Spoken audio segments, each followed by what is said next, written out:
Hi, welcome back. We're going to start our new chapter called Mr. and Mrs. Jenkins Meet Bruno. So we're going to see what happens when Bruno's parents find out what he is, a mouse.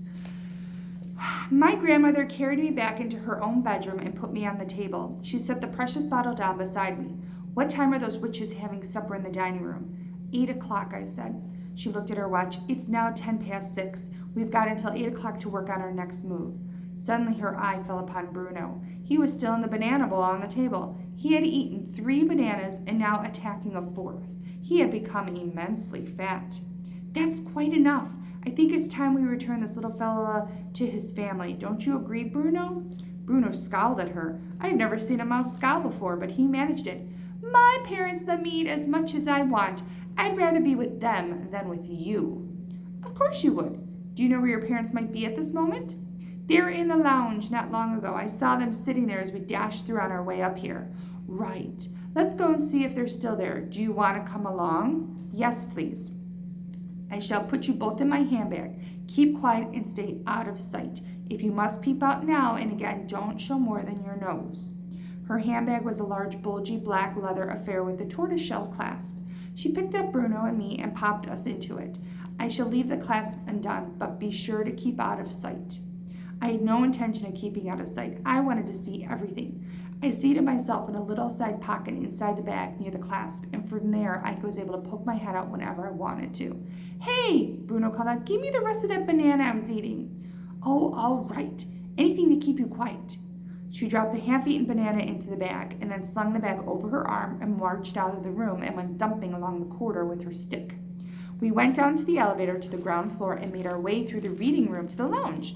And there, sure enough, sat Mr. and Mrs. Jenkins in a couple of armchairs with a low, round, glass-covered table between them. There were several other groups in there as well, but the Jenkinses were the only couple sitting alone. Mr. Jenkins was reading a newspaper. Mrs. Jenkins was knitting something large and mustard color. Only my nose and eyes were above the clasp of my grandmother's handbag, and I had a super view. I could see everything. My grandmother, dressed in black lace, went thumping across the floor of the lounge. Are you Mr. and Mrs. Jenkins? She asked.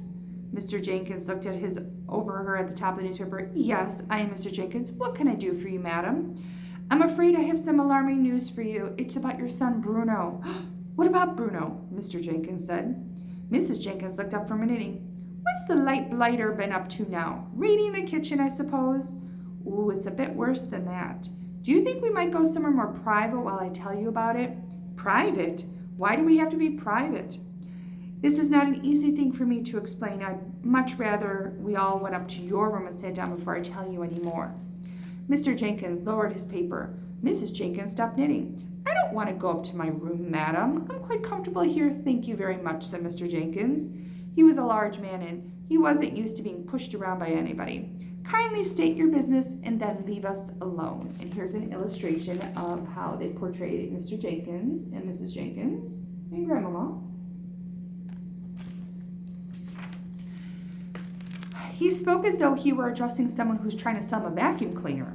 My poor grandmother, who had been doing her best as she can to tell them, now began to bristle a bit herself.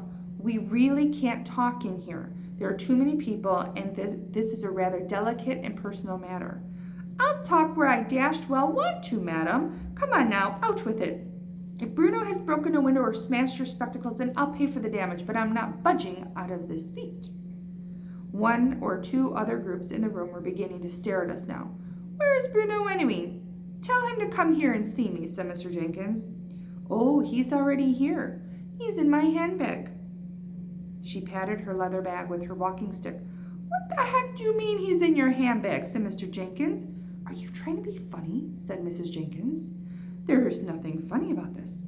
Your son has suffered a rather unfortunate mishap. He's always suffering mishaps. He suffers from overeating and then he suffers from wind. You should hear him after supper. He sounds like a brass band. What a good dose of castor oil soon puts him right out again. Where is this little beggar? I've already told you. He's in my handbag.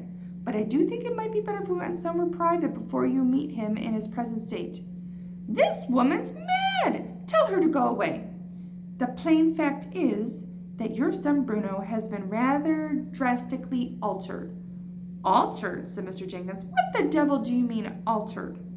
Go away, Mrs. Jenkins said. You are a silly old woman. I'm trying to tell you as gently as possible that Bruno is in my handbag. My own grandson actually saw them doing it to him. So who doing what to him, for heaven's sake? Mr. Jenkins was shouting. He had a black mustache which jumped up and down when he shouted. He saw the witches turning him into a mouse, said my grandmother. Call the manager, dear, Mrs. Jenkins said. Have this mad woman thrown out of the hotel. At this point, my grandmother's patience came to an end. She fished around in her handbag and found Bruno. She lifted him out and dumped him on the glass table top. Mrs. Jenkins took one look at the fat little brown mouse who was still chewing a bit of banana, and she let out a shriek that rathered, It's a mouse! Take it away! I can't stand those things! It's Bruno, said Grandmother. You nasty, cheeky old woman, said Mr. Jenkins. You start flapping his newspaper, Bruno, trying to sweep him off the table. My grandmother rushed forward and managed to grab a hold of him before he swept away. Mrs. Jenkins was still screaming her head off, and Mr. Jenkins was towering over us and shouting, Get out of here! How dare you frighten my wife like that? Take your filthy mouse away, this instant. Help! cried Mrs. Jenkins. Her face had gone to color of a fish.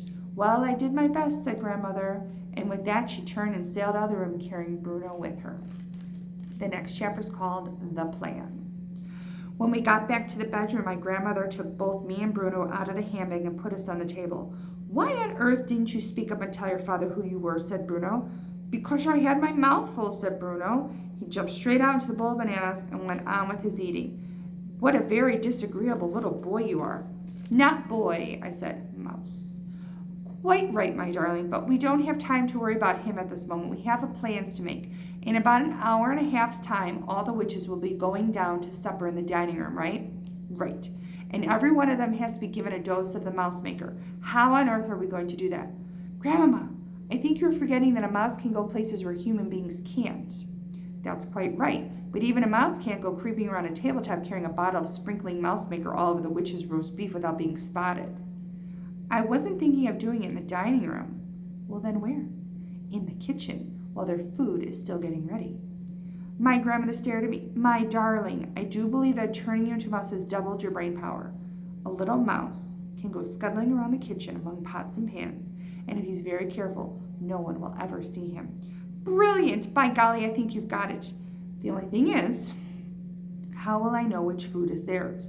I don't want to put it in the wrong saucepan. It would be disastrous if I turned all the other guests into mice by mistake, and especially you, Grandmama. Then you'll just have to creep into the kitchen and find a good hiding place and wait and listen. Just lie there in some dark cranny listening to what the cooks are saying, and then with a bit of luck, someone's going to give you a clue. Whenever they have a very big party to cook, the food is always prepared separately.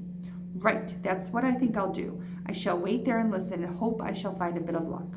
It's going to be very dangerous. Nobody welcomes a mouse in the kitchen. If they see you, they'll squash you to death. I won't let them see me.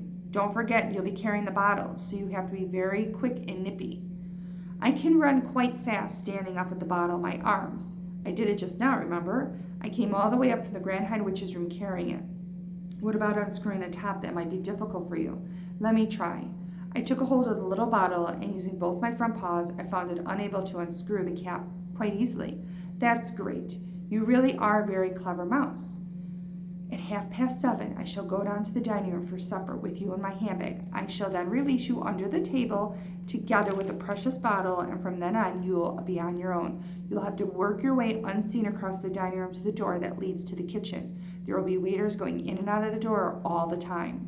You have to choose the right moment and nip in behind one of them. But for heaven's sake, be sure that you don't get trotted on or squeezed in the door. I'll try not to, I said. And whatever happens, you mustn't let them catch you. Don't go on about it, Grandmama. You're making me nervous. You're a brave little fellow. I do love you. What shall we do with Bruno? I asked her. Bruno looked up. I'm coming with you. I'm not going to miss my supper. My grandmother considered this for a moment. I'll take you along if you promise to stay in my bag and keep absolutely silent. Will you pass food down to me from the table? Yes. If you promise to behave yourself, would you like something to eat, my darling? No, thank you. I'm too excited to eat, and I've got to keep fit and frisky for the job ahead. It's a big job, all right. You'll never do a bigger one. And we're going to stop here, and we're going to find out what happens next when he goes into the kitchen.